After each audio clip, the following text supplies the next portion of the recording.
अगर आप भी चाहते हैं कि एसएस फिल्म्स मोतिहारी के ऑडियो वीडियो सबसे पहले आप तक पहुंचे, तो इस चैनल को सब्सक्राइब करें और साथ ही बेल आइकन को दबाना ना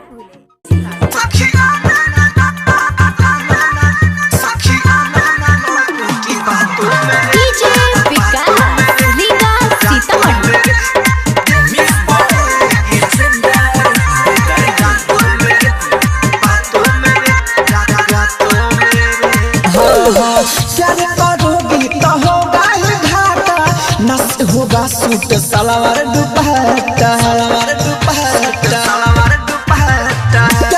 होगी तो होगा ही घाटा, नस होगा सूट सलवार दुपट्टा।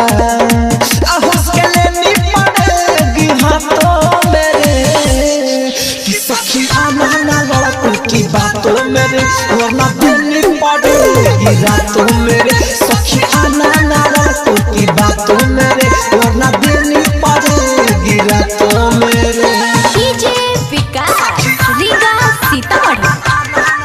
सखी आना ना लड़कों की बातों मेरे, बातों मेरे, रातों मेरे, देनी पड़ेगी रातों मेरे, बातों मेरे, रातों मेरे।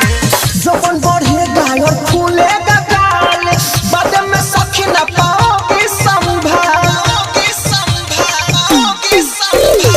जवन बढ़ेगा और फूलेगा गाल, बाद में सखी न पाओगी संभाल। ई जवानिया डालेगा फिर खातों मेरे कि सखी आना ना लड़कों की बातों मेरे, वरना देनी पड़ेगी रातों मेरे। सखी आना ना लड़कों की बातों मेरे, वरना देनी पड़ेगी रातों मेरे। डीजे विकास रीगा सीतामढ़ी।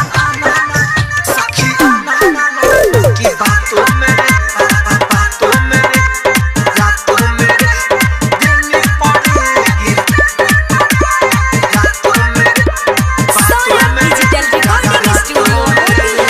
राहुल से सखी तनी रहना तू बच के, नहीं तो चढ़िए जाएगा हूँ मच के, नहीं तो चढ़िए जाएगा हूँ मच के। राहुल से सखी तनी रहना तू बच के, नहीं तो चढ़िए जाएगा हूँ मच के।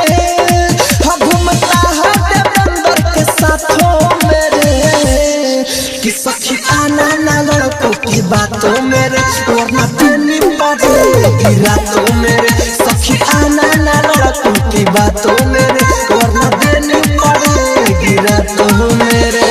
Saurabh digital recording studio.